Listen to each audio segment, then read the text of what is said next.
Hola, soy Kalinka Velasco Zárate de la Facultad de Idiomas en la Universidad Autónoma Benito Juárez de Oaxaca, México, y agradezco que estén presentes en la presentación La poesía en inglés postcolonial, siglos XX-XXI, características, retos y soluciones en su traducción al idioma español. Presentaré el contenido de la presentación mencionando primero los objetivos, ideas alrededor del marco teórico. Presento 2 poemas en inglés de la poesía postcolonial para identificar sus características. Un poema del poeta nigeriano Ike Imokwede, One Wife for One Man. El poema de la poeta de Tobago, Nurbese Philip, Song. Y luego me enfoco en la experiencia de traducción, como lo reporta Luciana Berois, en un enfoque de traducción generativa de 2 poemas en inglés al español, Los problemas y soluciones. Estos poemas fueron otro poema de Nurbese Philip, Meditations on the Declension of Beauty by the Girl with the Flying Cheekbones, y un poema más de la poeta estadounidense Judy Graham, Slowly a Plain Song from an Older Woman to a Younger Woman. Al final hablaré argumentando hacia una estética en la traducción de la poesía postcolonial. Los objetivos de la presentación son analizar la hibridación lingüística y cultural en la poesía postcolonial escrita en inglés, mostrar cómo la poesía postcolonial desafía la tríada tradicional, equivalencia, fluidez y transparencia en la traducción, y argumentar que la traducción de la poesía postcolonial requiere una postura del traductor y un enfoque de la traducción que visibilice la otredad cultural y lingüística y la estética verbal y visual en este tipo de poesía. La experiencia colonial y condiciones de colonización influyó en las leyes, idiomas, religión, educación y cultura en diferentes expresiones, incluida la literatura en las distintas regiones. La imaginación, el arte y la literatura poscoloniales son una respuesta a la subordinación en la colonia y poscolonia, pues desafían el pensamiento colonial y contribuyendo a recuperar las formas de cultura locales y a desarrollar nuevas formas para expresar la cultura propia, dándose así el redescubrimiento y desarrollo de la literatura local y formas de expresión futuras. El concepto del tercer espacio y tercer código de Baba se emplea para caracterizar esta literatura. En su contenido y forma se presenta la cultura y la identidad de las personas en las sociedades postcoloniales como representadas por la hibridación cultural y lingüística, más allá de nociones esencialistas de identidades culturales únicas, de modo que los sujetos postcoloniales no son individuos completamente asimilados a la cultura colonial, pero tampoco mantienen completamente la cultura de origen. En el contacto entre las dos culturas hay procesos de negociación y de traducción cultural y se considera esta la única vía de emancipación mediante la transgresión, subversión y recuperación de la memoria histórica y cultural del colonizado. La puesta de la oralidad en las creaciones literarias postcoloniales son formas de contrarrestar la desigualdad en poder entre la lengua colonizada y la lengua hegemónica colonial y sirven para recuperar tradición oral, cosmovisión y cultura. Traspuestas a literaturas vernáculas u originarias en las obras postcoloniales, se colocan ambas en el espacio global. En la ruptura epistémica con el sistema colonial, en las estrategias discursivas y expresivas en los textos, también se subvierten los cánones occidentales y las imágenes estereotipadas de los grupos minoritarios y sus culturas en las obras de los géneros literarios que la representan, la narrativa, el novela cuento, la poesía y el teatro. Para el estudio de la literatura postcolonial, Fernández, Corpas y Seguiri han propuesto, basándose en otras clasificaciones, una tipología que tiene como eje temas y orden cronológico, de modo que identifican 2 categorías amplias, obra y autor. La primera con subcategorías como elección del idioma, oralidad, reescritura, plasticidad e hibridación, y la segunda con subcategorías como negritud, violencia, desarraigo e interseccionalidad. Estas subcategorías también tienen elementos. Un texto literario puede presentar algunas o varias características y sus elementos a la vez. Enfocándonos en la poesía postcolonial africana y en la del Caribe, ambas tienen influencia de géneros de la tradición oral, como la poesía improvisada, cuya estructura ha sido considerada como altamente estilizada.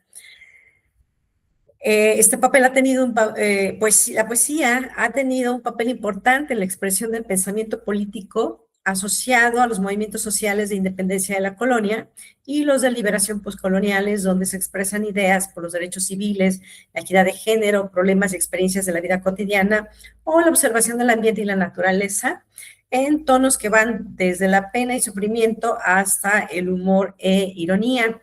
Tanto en África como en el Caribe, dado que las lenguas locales entraron en contacto con las lenguas coloniales para dar origen al pidgin y eventualmente al criollo, en la mezcla de lenguas vernáculas con el inglés, francés o el español, la poesía escrita en estos idiomas, incluida la lengua colonial, puede mostrar propiedades y expresiones de las lenguas locales, estilos idiosincráticos y formas creativas e innovadoras, lo que refleja no solo la conexión con África en la diáspora, sino el contacto con otras culturas como las originarias locales y de otras regiones.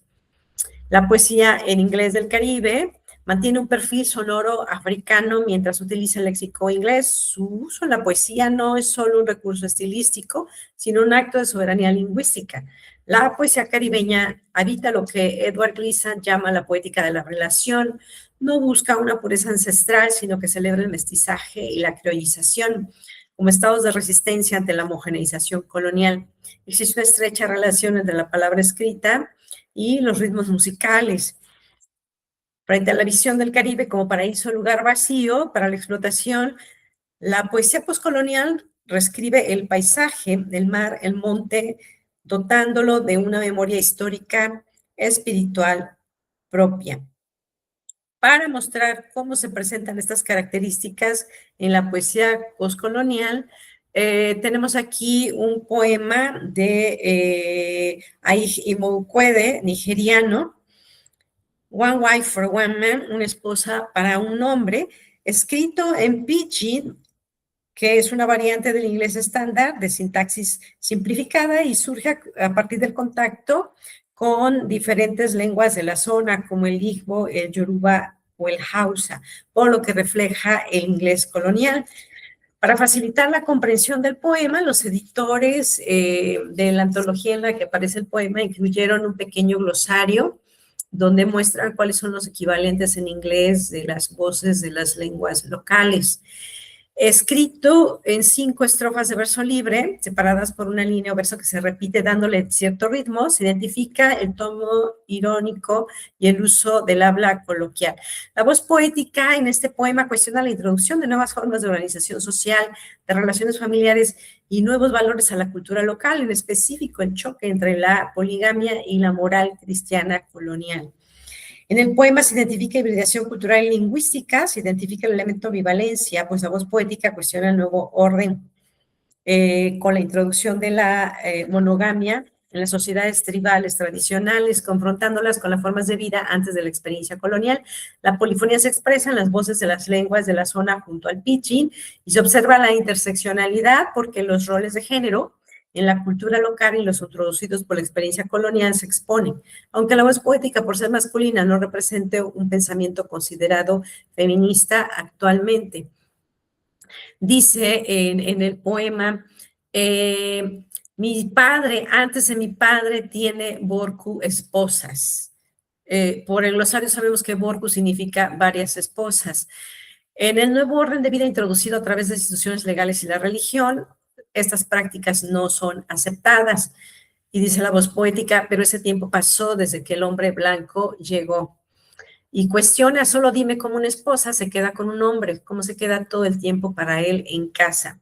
En cuanto al choque con los nuevos roles femeninos, dice la voz poética, supongo que tu esposa sabe de libros, pero no sabe cocinar, entonces, ¿cómo le dices al hombre que no se vaya, que no se divorcie? Esta cultura na guayao. Otro poema es Song, de la poeta tobaguense Nurbese Philip, que escribe en el inglés sonoro de la región, en el análisis que hace Cortés London de este poema, dice que fue concebido como forma de restauración de la memoria y recuperación de la historia, y muestra claramente cómo en la poesía postcolonial se subvierten los cánones occidentales en los usos de la gramática y el léxico del inglés y en la forma de lo que conocemos como poema. Pues Song, a lo largo de hay presencia de recursos o técnicas poéticas como la repetición, la cesura, no linealidad, la desarticulación, la fragmentación. La fragmentación es importante, pues refleja la ruptura de la identidad causada por el comercio de esclavos y la diáspora. Hay intertextualidad, porque tiene como base el archivo Grayson versus Gilbert de 1783, utilizado por la poeta para denunciar la tragedia del naufragio de un barco en el Atlántico, cargado de mercancías y esclavos desde África hacia el Caribe. En Song, a través de la desarticulación de la lengua, el desmantelamiento del sentido del orden y el uso de silencios marcados con cesuras, se articula una antinarrativa sin la escritura y la gramática convencional del inglés. Cortés London dice que también hay, además de las secciones de silencio, otra estrategia empleada para crear ruido de voces, como la superposición de ideas y frases o sobreescritura y superposición de la tipografía, como vemos en la figura 3. El poema es una gramática visual que sugiere agua, burbujas de silencios y palabras, cuerpos, y una polifonía espectral de las voces de los esclavos ahogados en el mar. Otra característica interesante por resaltar es la intermedialidad. Al respecto, Cortés Londo dice, en la introducción del esfuerzo imaginativo en Song, busca traducir emociones y acciones por medio de una poesía intermedial, en tanto que verbal y plástica. La necesidad de difundir la literatura postcolonial, más allá de los contextos inmediatos en su traducción, hace necesaria de su producción, hace necesaria su traducción. Sin embargo, el traductor o traductora que va a traducirlas tiene que partir de la premisa que el texto fuente no es ya una traducción cultural. El autor traduce su cultura, transponiendo idiomas y elementos del contexto en la obra escrita en el idioma colonial. Esta traducción es producto de tensiones, negociación y cruces entre idiomas y culturas, reflejándose esto en las estrategias transgresivas y subversivas usadas para la recuperación de identidad, memoria y lenguas. Bandia dice que las características expresivas de los dos poemas desafían las nociones de fluidez y transparencia en la traducción. El traductor requiere conocimientos y destrezas para una lectura y comprensión de las múltiples capas de significados y su adecuada interpretación, y una amplia documentación sobre el contexto sociocultural e histórico de la obra para identificar las posibles relaciones del contenido y las referencias extralingüísticas extralingüísticas o culturales presentes en el texto. Luciana Berois presenta dos análisis de traducciones propias de autoras representantes de la literatura postcolonial. Para ello, primero presenta lo que llama una traducción generativa, es decir, una poética que funciona para revelar y reavivar la articulación original y al mismo tiempo producir una obra artística completamente fresca. Se trata de exponer las ideas políticas y lingüísticas del poeta expresados en los poemas. Esta forma de traducir busca mantener la forma, los recursos expresivos utilizados y el sentido del poema en la traducción. El primer análisis que hace es de su traducción de otro poema de Norbert C. Philip llamado Meditations on the Declension of Beauty by the Girl with the Fine Cheekbones. En el poema, las características de elección del idioma en el uso de ritmos y las propiedades acústicas de las lenguas originarias en el inglés postcolonial está presente. Hay rasgos de oralidad y negritud. Hay ritmos, cesura y dilatación intencional, interrupciones constantes, dilación en la presentación de ideas, condensación, intertextualidad y pastiche. Berois dice que estos recursos sirven para el proyecto del desmantelamiento de las estructuras postcoloniales. La temática del poema es la celebración y reafirmación de la negritud, en este caso la belleza de la mujer afrocaribeña, reapropiándose y subvirtiendo positivamente estereotipos negativos en esta. Las cesuras y disposición de palabras son empleadas en el poema para hacerlo visual, dando el efecto de líneas dispuestas en zigzag. Entre los retos mayores que identifica Berois para este poema es la traducción de las cualidades acústicas, como las aliteraciones, el ritmo y mantener juegos de palabras. También otros retos son los léxicos semánticos que suponen palabras como, por ejemplo, behind, trasero, Flying Cheekbones. Al respecto de Flying Cheekbones, que se refiere a la forma de las mejillas de la chica mencionada en el poema, Berois decide traducir por mejillas prominentes, donde repitiendo sonidos en las frases en español como E y S, ayudando a reflejar visualmente la forma de la frase en el verso original y se mantiene el ritmo al hacer énfasis en un sonido particular.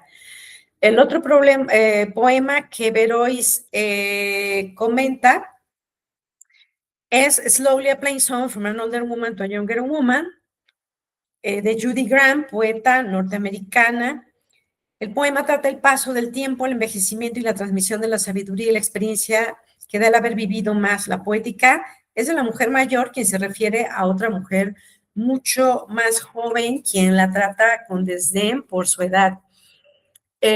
Nuevamente, encuentra algunos retos como los sonidos en el poema, puesto que hay aliteraciones, dobles rimas, dilaciones, cesuras. Se caracteriza el poema por no tener signos de puntuación. Puede ser leído como una numeración de preguntas dubitativas sobre la persona, que revela la personalidad del hablante, sus posibilidades de autodefinición y su conexión con el receptor.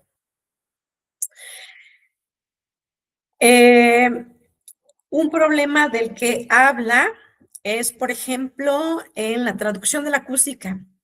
Y la solución que da en un verso, por ejemplo, es cuando dice en el poema Am I not crinkle, cranky poison, donde se incluye la literación del sonido CR y la oclusiva P al final. Para mantener dicha combinación, Berois decide traducir no soy yo, arruga, rareza, ponzoña, en la que aunque la literación pierde el acoplamiento CR, el sonido R permanece y se combina con el sonido P de ponzoña.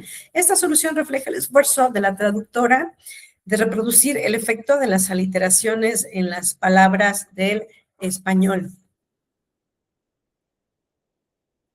El traductor o traductora de la poesía poscolonial enfrenta retos que requieren de la documentación y análisis profundo para la adecuada interpretación y comprensión del uso de los recursos expresados en el poema. Esto también implica la adopción de una postura ética de traducción acorde con un enfoque para traducir que mantiene la representación formal e ideológica de la cultura colonizada. Esto es que al traducir se busca preservar el sentido, significado y connotaciones de la obra, llevarla a la lengua meta a través de los recursos lingüísticos y literarios disponibles en esta.